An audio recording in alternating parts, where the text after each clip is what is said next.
kandi abanyedini benshi n'abatarizera umwami Yesu tibaza bashobora gusoma kino gitabo, uko abantu benshi hano tibaza bagishobora. Muzi impamvu?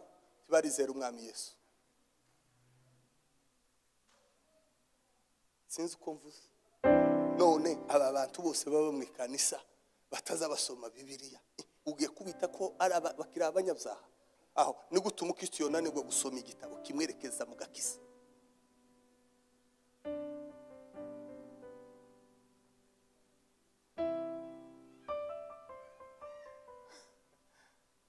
Shamburi abantu batazasoma Bibiliya. Umuco w'Imana ubamurikire bagende basoma ijambo. Ni mudasoma ijambo ry'Imana muri impumyi kandi ntimuzabona Imana, timuzinjira mu bujutse, kubera ko Mwuka yarambwiye ngo umuntu wese udasoma iki gitabo yanga nyiracu. Reka dusome ijambo ry'Imana kubera ko amasaha y'umugoroba ijoro, rero turakoresha umwanya muto ushoboka kugira ngo tuze no kubona n'umwanya wo gusenga. Dusome, turasoma muri Yohana igice cya mbere ku murongo wa 4.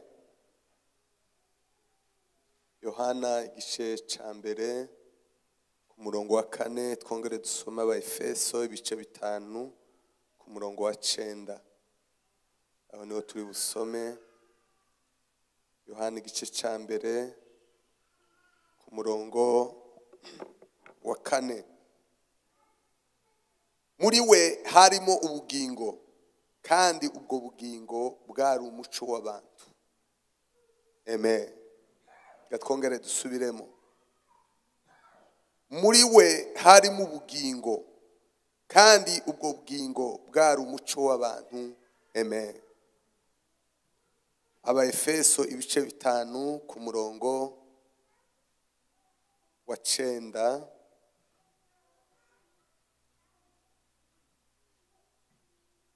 Haravuga ngo kuko imbuto z'umuco ari ingeso nziza zose no gukiranuka n'ukuri. Amen. Kongere dusubiremo cyangwa duhere ku murongo wa 8 kugira ngo muzumve neza. Kuko kera mwari umwijima, none mukaba muri umuco mu mwami wacu. Nuko mugende nk'abana b'umuco, kuko imbuto z'umuco ari ingeso nziza zose no gukiranuka n'ukuri. Amen. Twongeye kandi gushima umwanya mwiza Imana iduhaye uyu mugoroba kugira ngo tubashe gutarama tugorobereze mu nzu y'Imana. N'umugisha ukomeye cyane. Dushimiye abateguye igiterane, abasore urubyiruko, dushimiye abashumba babahaye umwanya. Ni byiza cyane kubera ko urubyiruko nizo mbaraga z'itorero, nibo bayobozi b'ejo. Ni byiza rero kubaha bagakora imirimo myinshi mu nzu y'Imana, mubatoza. Ni ikintu cyiza cyane. Rero turabashimiye ko mwabemereye gukora iki gikorwa. Dushimiye n'abashitsi bose bavuye Kentucky, Imana ibahe umugisha, n'abandi bose bavuye muri uyu muhano. Rero turimo turaganira ijambo ry'umuco, kandi iyo bavuze umuco haba hariho n'umwijima. Twabajije kare turavuga ngo iyo umuntu yinjiye mu nzu harimo umwijima agacana itara, umwijima uzuhunga umuco. Kuvuga ngo umwijima utinya umuco. Imbaraga zishobora kwirukana umwijima ni umuco gusa. Kuvuga ngo rero iyo umuntu atarakira Yesu nk'umwami n'umukiza aba ari mu mwijima. Abanyiziraheli babayeho mu buzima batuye mu mwijima, bari bategereje umuco, kandi iyo ryari isezerano bari barahawe n'Imana kuko bazavirwa n'umuco. Umuco ukaza muri Isiraheli bakabona umuco. Hari hepfo havuze ngo n'amahanga ngo azaza ngo muri uwo muco wawe. Amen. Twe twari abanyamahanga tutari abanyiziraheli. No kwanga uyu munsi wa none umuco wabo natwe abanyamahanga watugezeho. Amen. Rero iki ni ikintu gikomeye cyane abantu bagomba kwitaho. Idini ahantu dutandukaniye n'idini ni ikintu kimwe gusa. Abataramenya Imana n'abamenye Imana dutandukaniye mu kintu kimwe gusa. Abantu bose bemera Imana bose. Bibiliya izimbwira ngo n'abadayimoni ngo bagira gute, ngo bizera ko Imana iriho, ngo kandi ngo bagahindishwa umushitsi nayo. Ni ukuvuga ngo n'abadayimoni bemera Imana. Tegere kino kintu cyane. Ni ukuvuga ngo twese abantu bose baremwe bemera Imana, nubwo hariho abandi Satani agenda ariganya, ariko mu buzima bwabo bazi kuko Imana iriho. Icyo rero iteraniro cyangwa itorero rigomba gutandukana, ariho tutandukaniye. Ijambo rya mbere ni agakiza, ijambo rya kabiri ni umwuka wera. Itorero ni irinyamwuka. Amen. Tegere kino kintu, itorero ni irinyamwuka. Nico kintu rero tugiye kuganiraho. Tibishoboka ko umuntu yakuzura umwuka wera, tibishoboka ko umuntu yahabwa umwuka wera atarakizwa. Tibishoboka. Kandi umwuka wera nizo mbaraga zonyine Imana yahaye itorero, ziza zigenda zihindura umuntu umunsi ku munsi, akagenda ahinduka musha. Uwo mwuka wera akagenda akora umurimo we mu muntu umufite. Iyo rero mubona abantu benshi badahinduka, ubuzima bwabo budahinduka, hari ibibazo bibiri. Ikibazo cya mbere, bashobora kuba batarizeye umwami Yesu, ari abanyedini, barakuriye mu nzu y'Imana, ariko ubuzima bwabo batarigera babona Yesu, batarahura na Yesu, atarigera abona Yesu mu buzima bwiwe. Uwo muntu w'umunyedini umeze gutyo ashobora gukora imirimo yose mu rusengero, ariko ubuzima bwe bukiba mu mwijima.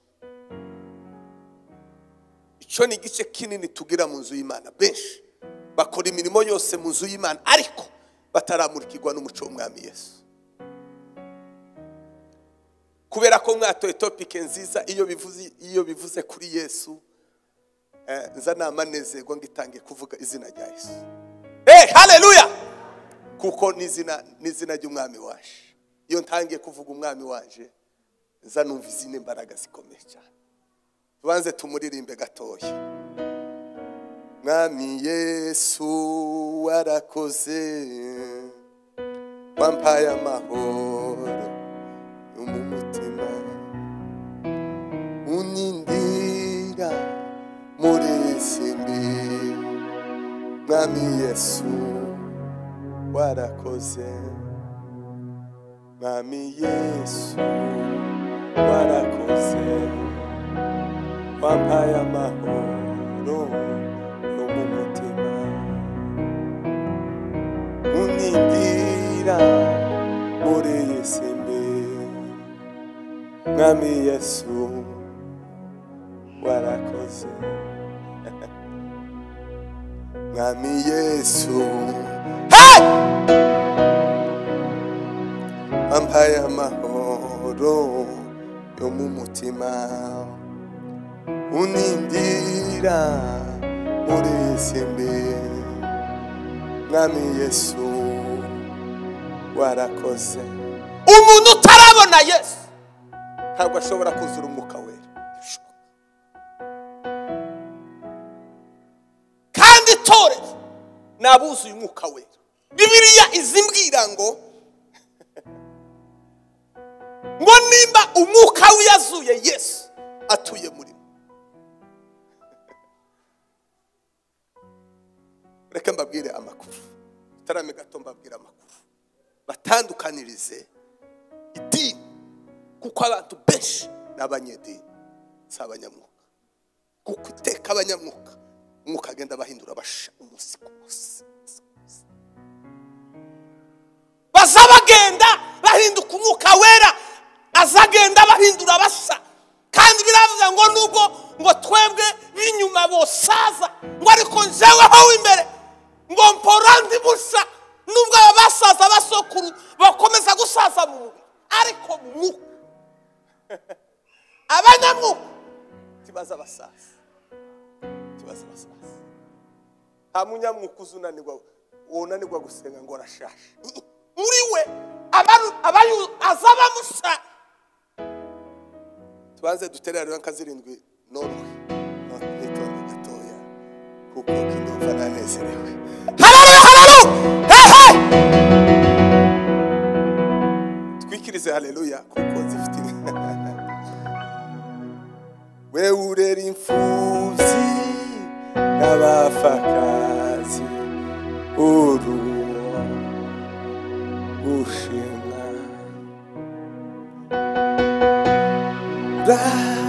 ababinabereza uruwa. Umwuka yampaye gusa umurimo w'abantu mu bushutsi. Umwuka yarambwiye ngo amateraniro yose yabera agomba kubigitara ibintu biza bituma umuntu ava mu tegeke agahinduka n'ubuvuzi n'imbaraga. Amajambo yose murayazi mwamenya amakuru menshi mubuze gusa ubushuzi imbaraga. Kandi abanyedini bose n'abantu bamenyereye iby'idini tuwo bakanga aho bava bakasha ibyikanisa zose bibaguki. Iyo ushatse no kubagira gutya azama gukosora abo n'abanyedini. Mugomba kuva mu idini ukaje mu gitara ukabona Yesu. Mwami Yesu warakoze wampaye amahoro yo mu mutima unindira muri simbe. Mwami Yesu dore Imana ikane abagabo buzuye imbaraga buzuye iyisi nta kintu kiba mu isi coroshe. Gukora ntibyoroshe, kubaka ntibyoroshe, kubyara ntibyoroshe, kuryama ntibyoroshe, kujya ntibyoroshe, kwiga ntibyoroshe, none gusenga nibyo byoroshe. Aho niki coroshe no mu isi? Niki ngani mumbwira umurimo umwe woroshe mu isi? No kwicara biraruhije byoroshe. Kuryama se biroroshe? Aho kujya akazi se karoroshe? Kwiga se biroroshe? Niki coroshe mu isi? Ivy'Imanaga nivyo byoroshe. Shinda uvuya gushinda. Shinda kirasa.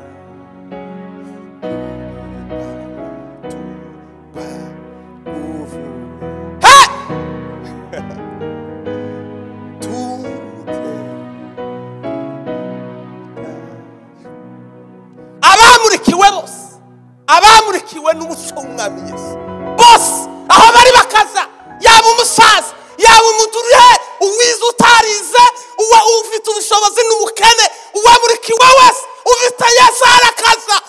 Nigitangaza mwisi yo mu mwuka. N'umunyembaraga kandi umwuka yarambwiye ngo nkomeze umuntu wese uzokurusha gusenga uzomuti.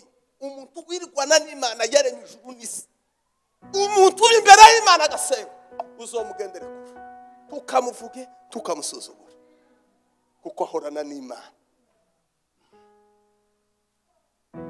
Kugira umuntu usenga ninaco gituma ubona mu isi yose umuntu usenga wese aranzwe. Abantu bose basenga tibakundwa ndetse no mu miryango tibaza banakundwa, tibaza banavugwa neza. Nikibirara nikuturegerege kandi nikutuntu turaho tutanubashwe mu miryango. Muzi impamvu se? Tubanze dutere ari 20 mu izina rya Yesu. Ako muri hangana uyu munsi murazite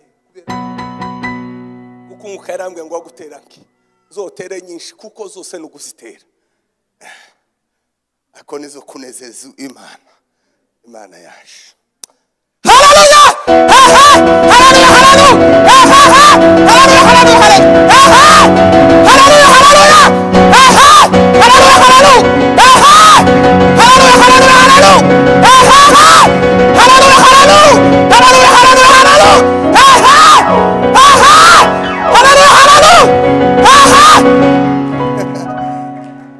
ariko turashamburiye uyu mugoroba ikintu cyose cyitwa umwijima muri we kigomba kuva mu muco ukaganza. Umuco ni wo mukeneye. Utaramurikiwe wese ari mu mwijima w'agahinda gakomeye. Yatanga ituro, yaza mu ikanisa, yahabwa inshingano, yakora iki bakamuhagarikira, ariko mu mwijima ufite ibibazo. Se ni gute nyine umuntu azayemera ko ari mu muco kandi azi ko ari mu mwijima? Nagahuma mu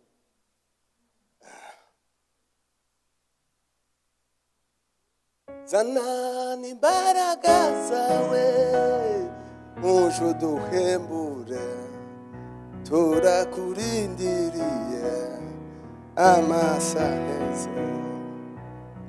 Zanani imbaraga zawe muje uduhembure, turakurindiriye amasaha aheze.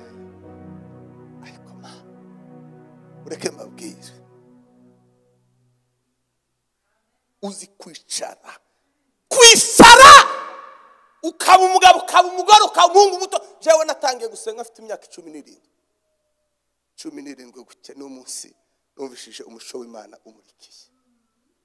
Nari ahantu muri boarding i Nyanza muri Espagne. Umwaka negerima ugeza no kandi usenga wese niko azage ubujya biragoye ko mwoshudika n'umuntu mudahorana cyane. Kugira iyo mutindana n'umuntu no kumza mukundana cyane, ese nivyo uko musabana n'umuntu niko n'urukundo rugenda ruba rwinshi. Siko bimeze kugira umuntu wese usenga Imana niko azagenda kunda Imana, niko azayinyote gutsa. Nta muntu wari wasenga yumve kuko inyota yo gusenga yo kwegera Imana ukusenga cyane niko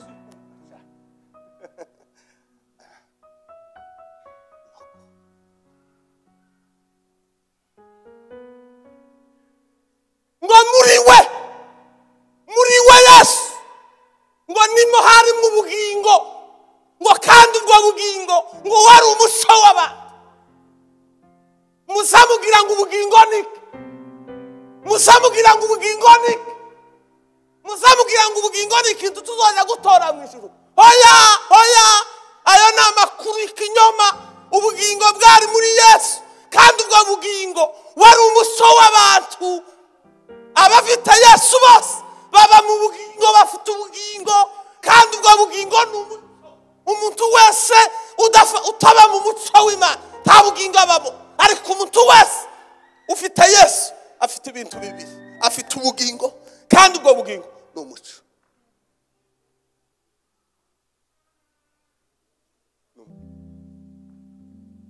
Kandi twabonye iriya ngo umuntu wese gukora ibibi ngo yanga umuco.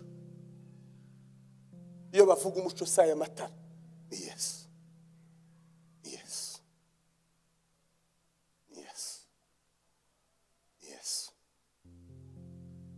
Shimwa ko wankejeje Yesu we, ushimwa ko wankejeje Yesu we, ushimwa wankejeje. Ugomba kwisara agakiza n'ubuzima bwabonye Yesu. Agakiza kuba umukristo ntabwo ari akazi, ntabwo ari ugukora, ntabwo ari ukuririmba. Oya, guhura na Yesu ni ukubona Yesu mu buzima bwawe, kandi kubona Imana zo kubona ibitangaza byayo. Oya, iyo wasenze ngo Imana impinzu ikayiguha, tububonye Imana ububonye inzu.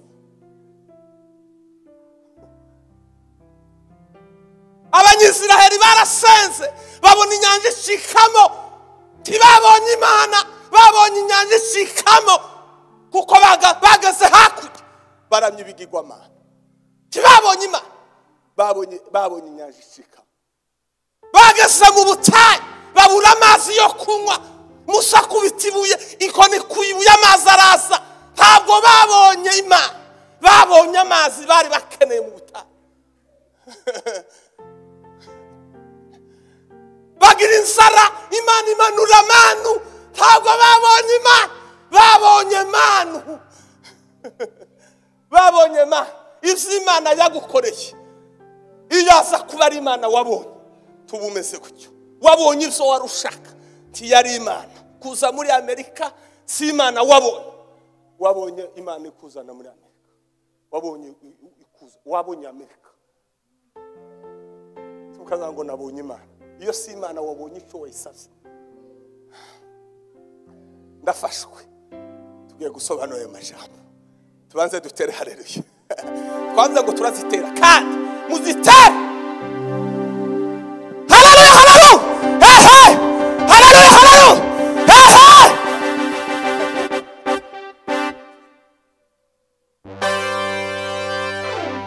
Abanyisiraheli babonye Imana, ngo ariko ngo bagere hakurya. Musa wahamagawe, wari wabahawe bose, yari yagiye ku musozi guhura n'uwamutumye ngo aha umurimo mukuru we, amusigira ikanisa. Amusigira ikanisa. Aja ku musozi gusenga, asanga mukuru we yatanze ikanisa ryose yagishe. Abahamagawe n'abatarahamagawe, abahamagawe babakumani yabahaye umurimo kugira ngo babwirwe amakuru uko bazayobora. Umuntu wese ufite umurimo wose wo kuyobora itimu mu ikanisa agomba kuba umunyamasengesho n'umukristo. Atabayeho yogambanira itima ayoboye. Kirazira kazirizwa kuyobora ikintu mu ikanisa utari umunyamwuka. Sinzi uko mvuze. Tugaruke gatoya. None wasana abantu he wabayobora wabajana uko ubuyobozi bwose nubwo kujana abantu kuma mu ikanisa. Ikintu cyose wowe uyoboye mu ikanisa, ijambo rya mbere y'ubuyobozi nukwerekeza abantu bose.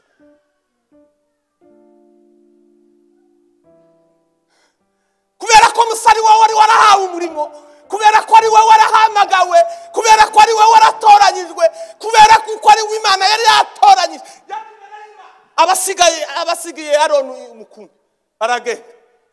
Abagabo n'abagore bose n'abandi bose baravuga ngo Aroni we Musa tuziyo yagiye. None bagirire gute? Tuturemera akagagwa mana. Turemera akamana. Ngani mukure mikufu. Akabagabo batahamagawe.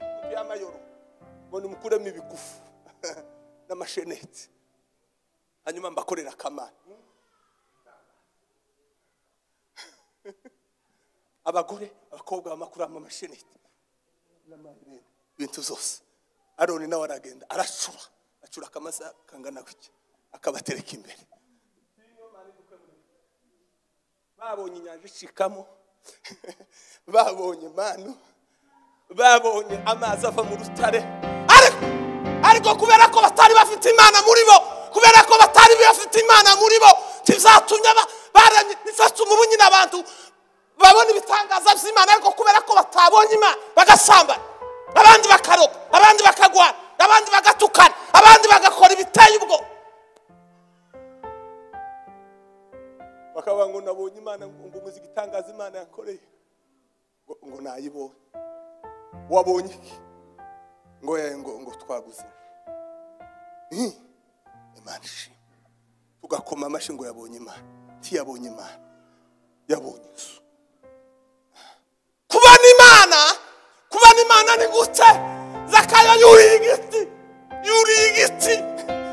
igiti kugira ngo abone Yesu. Yuri igiti ngo bahuza amaso. Yesu ngo Zakayo ndataha mu wawe, kandi ngo umunsi yatashe mu wiwe Zakayo yatangiye kwihana.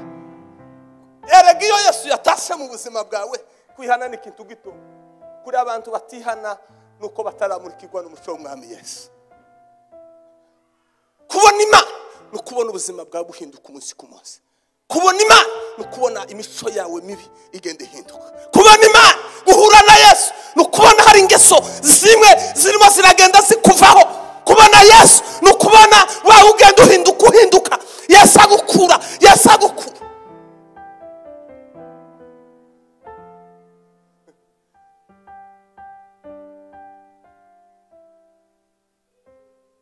Umwami ni gitare gikomeye, kirakomeye.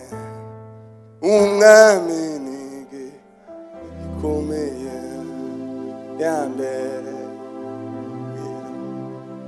Umwami ni gitare gikomeye, kirakomeye. Umwami gikomeye yambere. Kubona Yesu iyo umuntu abonye Yesu azamuhindukira umuco mu buzima bwe, agahindura imibereho, agahindura imitekerereze ye, agahindura imivugire ye, agahindura ingeso ze, agahindurira ibikorwa bye, agahinduka akabanga Yesu waragize nagukijije igikomezi we nari uyu none wampinduye. Nari umunwa mibi, nari umunyamagambo, nari umusambanyi, nari umwiza, nari meze gutya, ariko umunsi nahuye nawe Yesu.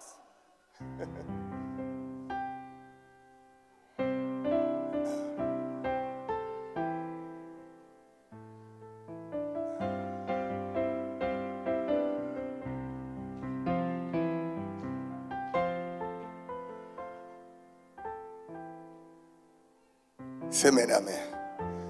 Kamanze nsenge gato. Amen. Mureke nsenge gato hanyuma dukomeze. Kubera ko icyo mukeneye ubujutsi, mukeneye umwuka w'Imana, mukeneye kumurikirwa umuco w'Umwami Yesu ukakugeramo. Dufite icyo kibazo gikomeza muri kominote zacu. Hariho systeme yubakitse kugira ngo umuntu azomene iyo systeme, agomba kuba umunyembaraga, agomba kwegera Imana. Kandi umwuka yarambwiye nk'ushaka n'umwete azambona, yaba umwana muto, yaba umugabo, yaba umugore, uko yaba uzaga. Gusenga si impano, gusenga umuntu wese n'inshingano z'umukristo. Gusenga nabi Imana ishaka guha umurimo w'uburinzi, ariko kandi twese turutana umwete.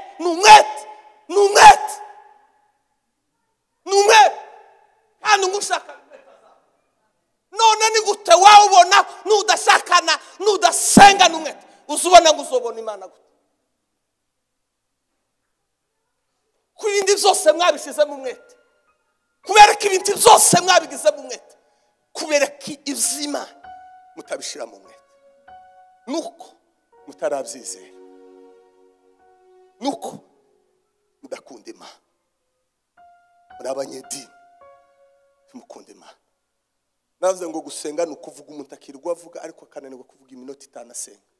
Gusenga si ukuvuga nimba umugabo yo kwirirwa avuga sakuza ariko iminota 2-3 ngavuga ngo ma ndagukeneye, ururimi rukagubwa ukazabura amagambo. Shambure yabo bagabo hanyuma bagahabwa inshingano mu ikanisa. Umuntu udashobora gusengera urugo rwe n'umugambanyi. Umuyobozi wese uyoboye departement yose mu ikanisa atasenga n'umugambanyi w'iyo departement, n'umwishanyi, n'umugezi wa nabi. Tubashamburiye ese mvuze gute? Sinzi ibintu vuze, ariko ni gute umuntu yohabwa kuyobora umukumbi ntawusenge?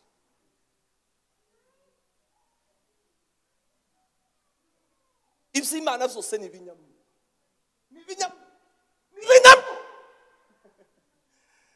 Ariko ndumiwe. Shamburiye yari hariho 20. Hallelujah!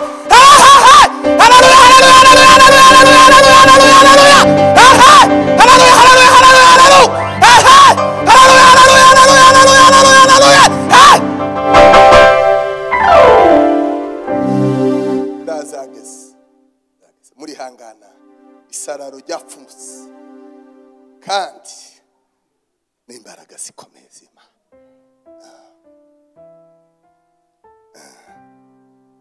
Hari indirimbo muzamurimba ngo Mana uncure muzamurimba ute ayi Mana dondora umenye izo byose wereka uko ndi kose tefa. Umunsi Yesaya yabonye Imana, umunsi Yesaya yabonye Imana, ayiwe umunsi Yesaya yabonye Imana kandi kubona Imana nuko ibona integeke zawe. Kugiye ubona Imana izikwereka integeke zawe, uko niko kubona Imana. Yesaya yabonye Imana abona ari umunyaminwa yanduye, iyo umuntu yegereye Imana akayibona, Imana izimwereka integeke yaziwe. Kandi iyo umenye integeke zawe ubonye Imana ibiguhinduye. Ariko impumyi ntizimenya ko yanduye. Ese impumyi zimenya ko yanduye? Hari abasatani yanogoye amaso yo mu mwuka, tibaza bamenya kuko banduye, bazabona byose ari amahoro yasamana akabona ari amahoro, atasenga yaroga akabona ari amahoro. Ariko umuntu wese umurikiwe n'umuco w'Imana azabona Imana. Twari tuze Zakayo yabonye Yesu, abona ko yarenganyije, yarihanye, aravuga ngo ndataha mu wawe Zaka. Mwuka yaramwe ngukomeze ngo ikintu cyose cotuma ubona Yesu uzogikora utitaye kubigukikije. Zakayo ntiyirengagije, yarakomeye. Ese yari umutegetsi, yari umuntu ukomeye muri leta. Aho yari kikandi, yari umutoza kode, yari umukire. Siko ese sizo, yari umukire kandi yari afite n'umuryango. Rero yabonye Yesu ntiyita kuko ari umukire, tiyatekereza kuko ari umutegetsi mu gihugu, tiyareba abavandimwe, tiyareba abantu, iwe gusa yurira igiti. Muri basi bari baraho bamwe basa bavyiga Yesu, ariko ntibigeze bagira amatsiko yo kubona Yesu. Erega kubona Yesu n'umutima wagize inyota. Ayi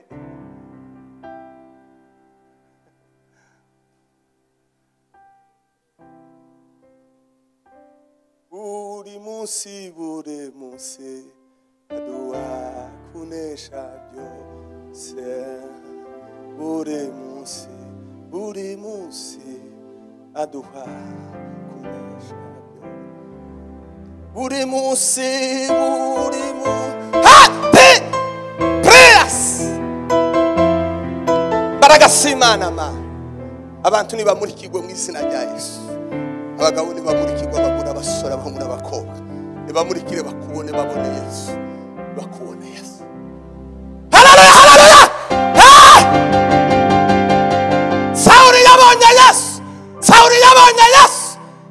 Sawuli yabonye Yesu agiye kurimbura abantu Damatsiko, ahura n'umuco. Ese wigeze ubona Yesu? Rimwe wigeze ubona Yesu mu buzima bwawe?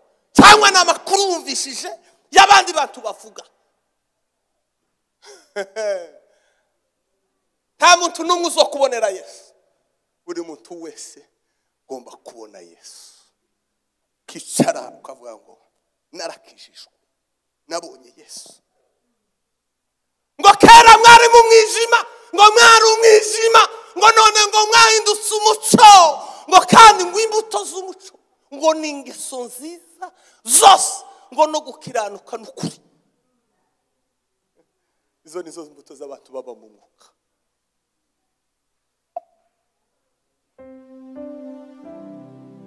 Ngiye kurangiza.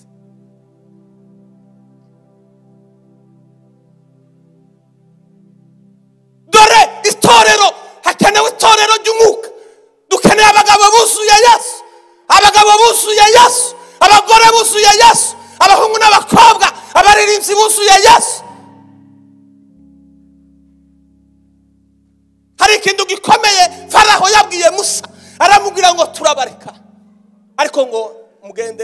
abantu bakuru n'ibindi ariko ngo mudusigira abantu batoya. Musarambwa ngo yahi tituzobasiga. Hari ibiganiro ugomba kugirana na Satani hari byinshi yabwiye ngo nimugende muririmbe ariko igihe cyose nzoza mbakenerera ntimukazaje gusa kuri mugende mu ikanisa muririmbe muhimbaze mutange ibyacu ariko ntimukazaje kure. Gukizwa nukuza kure, gukizwa nukuza kure isi. Hari abagabo bagiye mu nzu ariko Satani arababwira ngo ndabategereje hanze. Hari abagore mugende muririmbe ariko ndabategereje hanze, ndanabategereje mu ngo zanyu. Abasore benshi bakunda bagenda ariko ndabategereje hanze, mugende ariko ntimukazaje kure. Abantu benshi bagiye mu ikanisa ariko ntibagiye kure ya Satani. Gukizwa nukuja kure isi, kure Musara mubwira ngo tuzofata urugenzi rw'iminsi 3 tuzagenda kure ya Egiputa. Wagiye kure yiki? Wagiye kure yiki?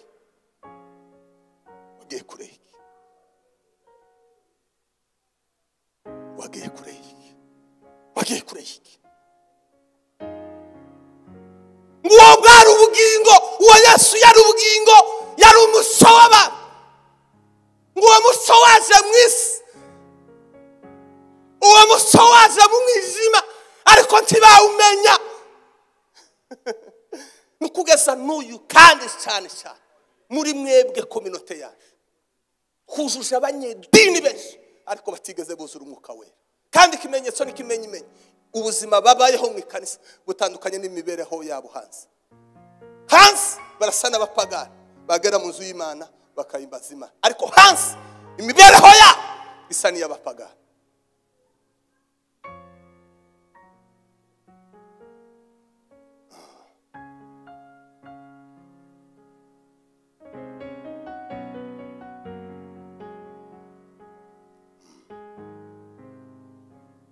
Aye mana dondorumenye ijokora jose werekane uko ndikose tefa. Umuntu wese wegera Imana agasenga Imana izimwereka we, ariko umuntu udasenga azabona abandi. Cyo nico kimenyetso cy'abantu bategera Imana. Umuntu wese udasenga azabona integenkeze, azabona izabandi gusa. Ariko umuntu wese wegera imbere y'Imana akamurikirwa iteka ryose azabona integenkeze yiwe. Kegera Imana gasenga. Cyo gituma abantu benshi bahora bavuga integenkeye z'abandi. Kandi umwuka yarambwiye ngo umugogo ngo ni uzubona gatotsi. Yesu yaravuze ngo henga ngutokora umuntu, akaba ngo henga ngutokora gatotsi, ukirengagiza umugogo ukurimo. Umwuka yarambwiye ngo komeze ngo umunsi uzobona integenke za mugenzi wawe uzomenye wo kufite umugogo integenke, kuko integenke ya nyinshi nizo zazibona ki. Semvuze gute?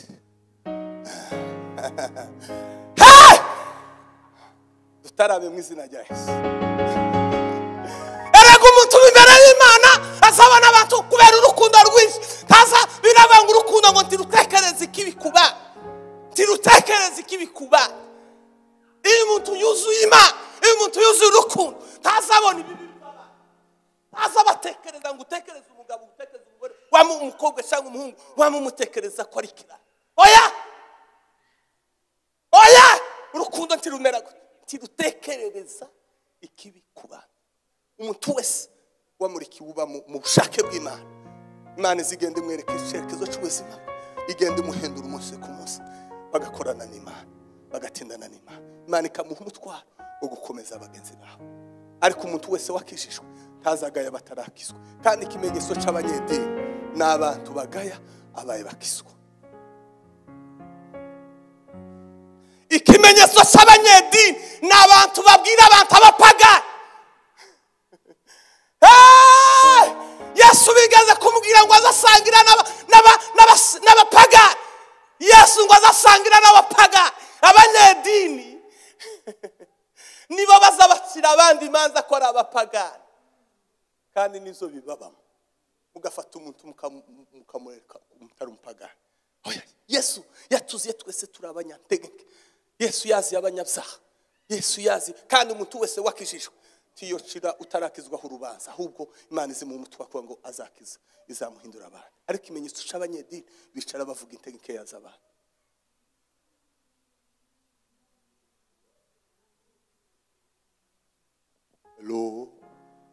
Hello. Hey, hallelujah. Dutere haleluya kandi mu izina rya Yesu. Hey, hallelujah. Hey, hallelujah. Bwana sifiwe. Rero dukeneye abasore muri kigwe mubona Imana, nta wundi mugisha ko kubona Imana uri umusore. Nababwiye ko nakigwa afite imyaka 17. Kintu cyamfashije n'ibintu bibiri.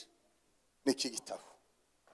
Iki gitabo icyaha mbere nihanaga iyo bwiraga ndasomye kino gitabo.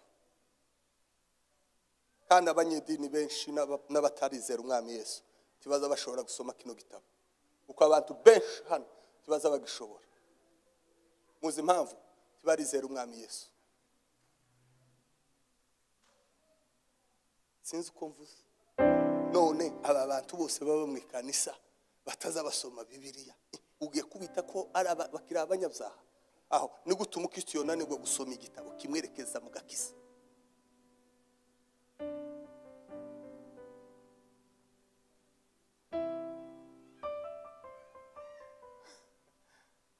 Shamburi abantu batazasoma Bibiliya. Umuco w'Imana ubamurikire bagende basoma ijambo. Ni mudasoma ijambo ry'Imana muri impumyi kandi ntimuzabona Imana. Timuzinjira mu bujutse kubera ko Mwuka yarambwiye ngo umuntu wese udasoma iki gitabo yanga nyiracu. Ntanamukunda. Erega icyo ukunda ugiha umwanya n'ukunda umuha umwanya. Shamburi y'abagabo batazasoma Bibiliya. N'abagore turabageraho mu izina rya Yesu. Yeme dusengera abagabo bakunda Bibiliya bamurikigwe. Ngani mumfasha abantu bose dushambure abagabo. Ese nyine ni gute umuntu yo kwirirwa asoma ibindi bintu zose ariko yagera kuri Bibiliya agahunyiza?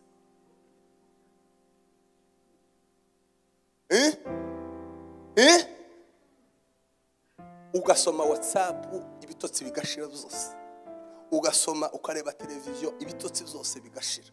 Ukareba YouTube ibitotsi byose bigashira. Ariko warambura igitabo cy'ubwami bw'Imana umuruho ibitotsi byose ukamufunga.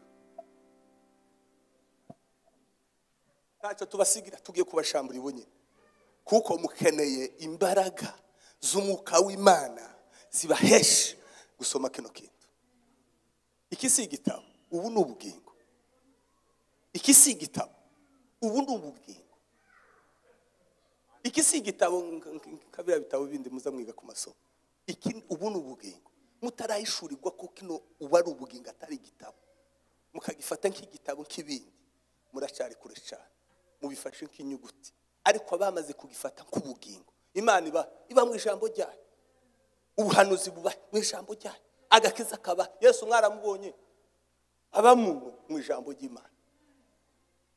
Tubanze dushamburiye. Ndanarangije. Reka turekeraho. Twagiye amagambo menshi abantu abasize naho abantu baracabwaswe ntibazasoma ntibakunda Imana ntibazasoma Bibiliya. N'abasore benshi aho gusoma Bibiliya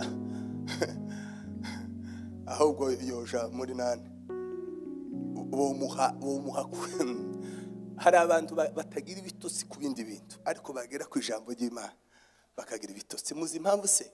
Niho Satani yashize imbaraga zose z'abadayimoni bose ni mu ijambo ry'Imana, kuko azi kuko nibamenya ukuri bazahinduka bakabatuka. Ariko kwizera kose mugira mutagukuye mu ijambo ry'Imana wisomeye ni kinyoma. Shamburi musho w'Imana kumurikira. Haleluya. Je nyine ndabikora kuko ico ni ikintu gikomeye cyane abaramyi. Ubundi abaririmbyi n'abaramyi baratandukanye. abakorari ni amakorari y'amajwi yova mu kabara kaza karirimba atazi n'ibyo yarimba amajwi gusa. Iyo ni korari. Ariko abaramyi barangwa n'ibintu bibiri: ni abanyamwuka n'abanyamasengesho biheka. Kindi cya kabiri ni abavuga butumwa. Timuzi ko bazagira pasiteri wa muzike? Timuzi ko muri bino bihugu biteye imbere bagira pasiteri wa muzike? Nigeze kuja muri Virginia igihe kimwe muvuga butumwa, mu gitondo dusenga mu kanisa y'abazungu. Waza ukuta drum niwe wari pasiteri, niwe watubwije uwo munsi. Yavuye gukuta drum hari aza duha umugati. Nazitakindi kintu ko kuba umuririnzi hanyuma ugatanga umugati. Abaramyi je sindi umukora, sindi umuririnzi, ariko ndi umuramyi. Abaramyi bose n'abasenzi. Abaramyi bose bazi ijambo ry'Imana. Nico kintu Dawidi yari yatoje itimu. Barabanye amasengesho, babaga imbere y'Imana basenga, kuko Imana yabahaga imbaraga batangira kuranga. Haraho Yeshafati agiye kugwana n'izindi ngabo ziriya hirya. Ngo bafata abaririnzi aravuga ngo nimubashira imbere. Mubashira imbere, muzana abaramyi, nimuzana abaramyi, biravuga ngo bagitangira kuriri, bagitangira kuramya. Ngo abanzi bama basubirana mu bonyine baricana barama. Kutamenya imbaraga ziba mu muramyi. Umuramyi ubundi ni igifaru mu mwuka. Kandi natwe iyo twananiwe ko ibyifuzo bimwe byatugoye n'amapepo yatugoye nk'imisozi minini, tuza tuyitegereza mu kuramya. Niho honyine haba ibifaru. Iyo nta paradoka. Ubunezere w'Imana uhetsiriye. Ubuhuye mu materaniro yabe baririmba gute. Umusozi ugatibuka. Mukuramya honyine niyo haba imbaraga zikomeye zo kuridura umusozi wari ukomeye gute. Ukama wikagucya ukamushonga. Nigeze kugwara ikintu kimwe gutya nayendamye Imana. Nama numva ikintu cyama kimfata gutya kamapepa ateye ubwoba. Ariko bihurirana ndi ku gatoti naye mpimbaza Imana. Naracamirije gusa. Cyama kigenda. Ariko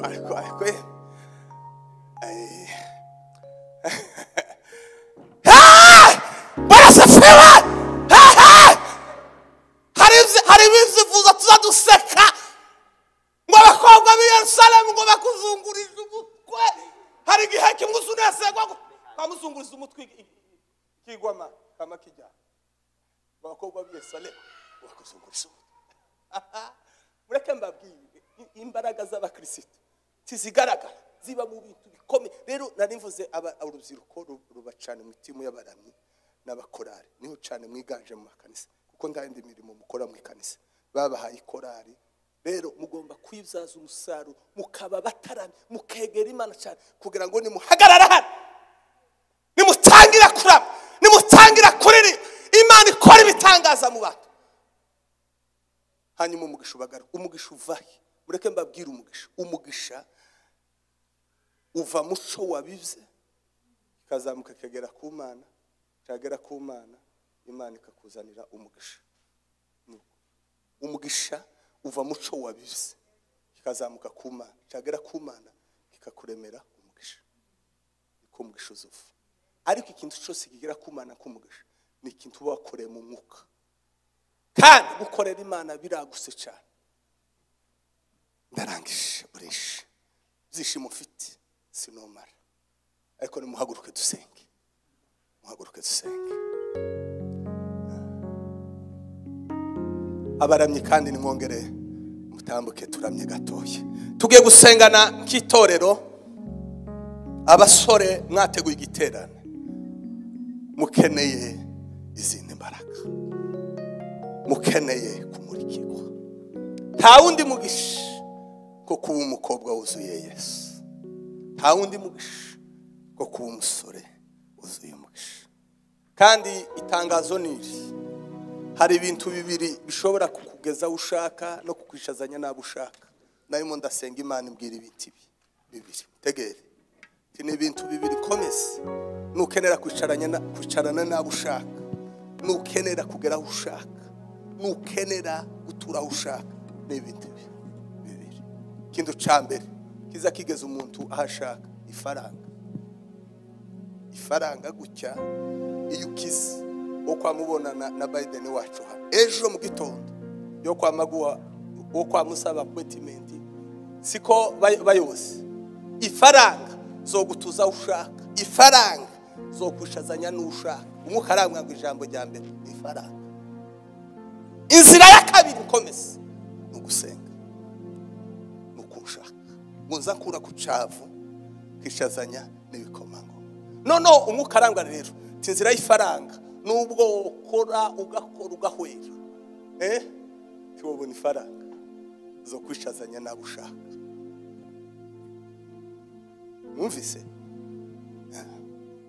ubwo icyambere tuzi gucuruza tuzi business uzishaka uzikura iyo nzira uyifungi tuzo tibizo gukundira nubwo uzishaka tizo kugeza uzobona izo kurya ubona izo kwishura renti nizo uzogira nugira nkeye ugira uduka 10 nibo bakirega akazu kamwe ukavango narakize nubatsinze nuko irambwa ati rero n'inzira ya kabiri ukunyegera komeza nunyegera komeza zo gucukura kucava kujaza ibikoma ivyo ndimo naho ngeze muri Amerika je navuse ndi imfuvyi nakoze ndi imfuvyi sinigeze mbona papa namubonye akiri muto nja kurerwa ko bamuyomba iyo Rwanda 97 cyo gihe natandukanye na mama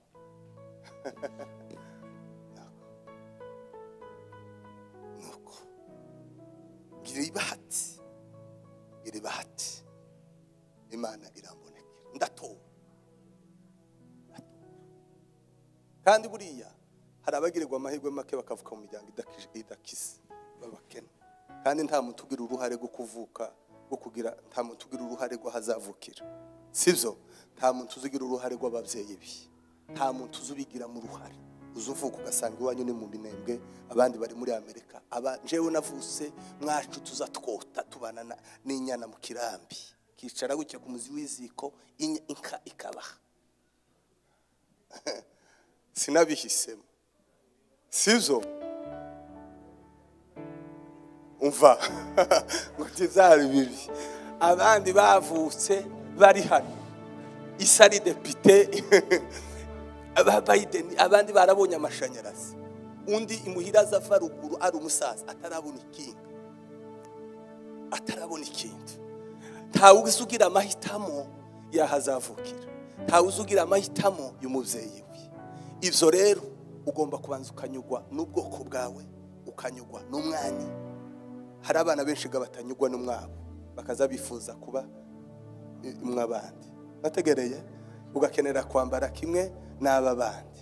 Ivyo ni bibazo bikomeye cyane mu basore kwigana gukenera gukomera n'abandi mu bana ku mashuri ukabona yambe hano hari abana muhura banyina na base bakuza ari indaya akavuka ari indaya akavuka atagira se akavuka gutyo umuryango ugakura bambara ubusa none mwe mwahuririya ukazubona nawe yambaye neza nawe ukenera kumera kawe. Tuzi inkomoko y'umuryango wawe. Ariko iyo umuntu amaze rero kuba muzima agakura abasigaye amahitamo ndiga ikiganga ndiga iki ndasenga ndashaka Imana yarambwiye irambwira ngo nkomeze ngo se wemera ko ngira inzira ibihumbi byo gutanga umugisha dati ndayemeye. Irambwira ngo nkomeze mufite inzira yawe imwe zo kubera mu umugisha. Iyo utaramenya inzira y'umugisha wawe uzukabakaba mwokora imyaka 1000 kandi faranga nari mu burango ukamupfura umukene kandi uri umukozi ukomeye cyane ariko ugapfura umukene. Cyo ni kibazo kandi amafaranga si umugisha ariko mu mugisha habamwo amafaranga. Narenge kubaho ubuhamya ukuntu nakoze ariko ndashima Yesu ko twahuye nawe aramparamwa nkomeze ukuzamfata niko nzakubera. Amen. Ukuzafata niko nzakubera. Numfata nk'imbaraga nzakubera imbaraga. Numfata nk'ubwugamo nzakubera ubwugamo. Numfata nk'ishobora byose nzakubera ishobora byose. Numfata nkaso nzakubera nkaso. Numfata kumugabane Bibiliya arambwiye ngo muri Zaburi ngo Uwiteka ngo ni wewe mugabane wanjye, ni we munani wanjye. Imana ni we munani, ni we munani wanjye. Yaravuze ngo ni wewe mutawundi mugisha afite uretse wewe. Namufashe kumugisha, namufashe kumugabana. Sinomuvaho niyo isi y'abanyamurenge mwese mwondebwa. Hari abandi ibihumbi, hari abakobwa ibihumbi mu bwoko bwanyu baza bakorera Imana bahise bafite Imana gutya. Hari abasore, hari abagabo, hari abagore. Wewe kurazerera gusa kurasakuza mu mudugudu. Hari abandi muri isi y'Imana. Hari abagabo babisego bashaka Imana bakabona Imana. Hari abagore bafite Imana. Umureremba papa. Tugiye gusenga Imana. Ukeneye umuco mu buzima bwawe. Egera Imana. Senga egera Imana. Nuko ngihamagara imbabazi ziwe ziritaba, naragira icyo mvuga ziramobera, ziti ngwino usange mutima.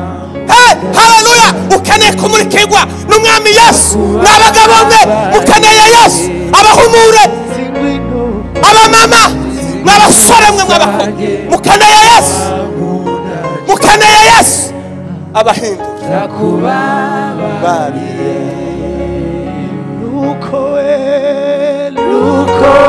Itorero bishyize abantu mu bushobozi, musenge abagabo, musenge abayobozi, musenge mube kugisanira, muhamagare nyiri muriro, muhamagare y'abatoranyije. Ziti ngwino usange mutima muracane, ndakubabariye. Hari imbaraga zibohora, hari imbaraga zikura abantu mu mwijima. Ni imbaraga z'umwami Yesu n'umuco w'umwami Yesu, ni imbaraga z'umwami Yesu n'umuco w'umwami Yesu. Amoko yose arimo abagabo bafite Imana. Mu moko yose Imana yatoranyije, hari abagore, hari abagabo muri Afurika hose, hariho abantu ikora mutima zima.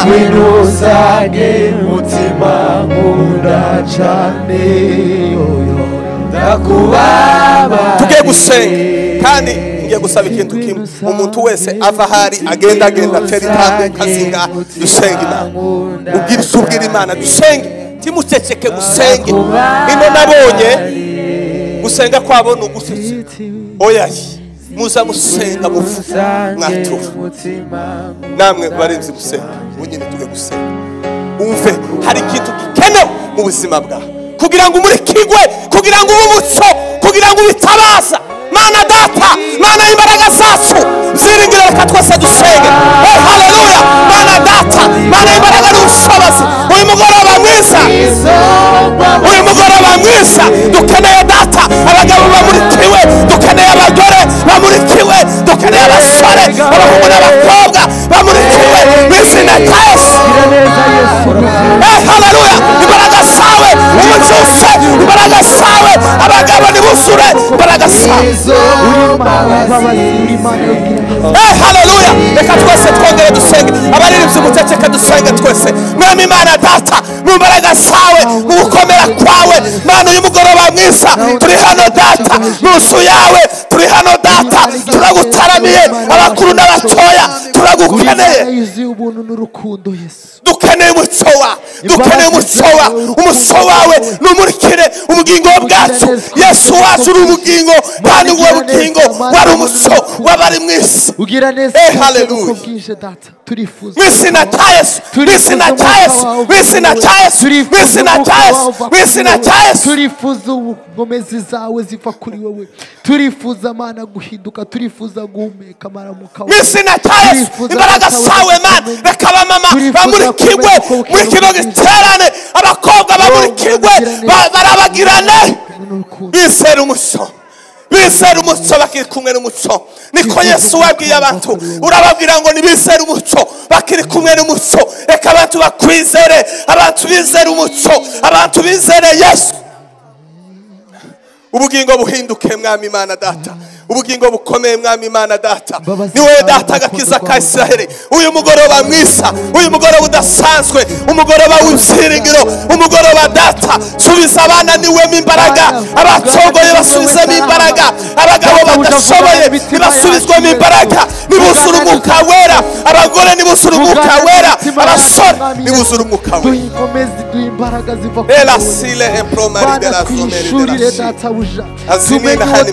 Ubuzima bwabo buhinduke, ubuzima bwabo bukure umunsi ku munsi w'izina rya Yesu.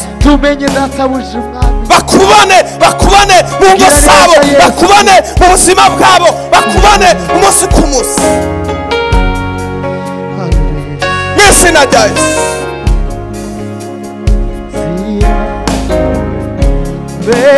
Begikoma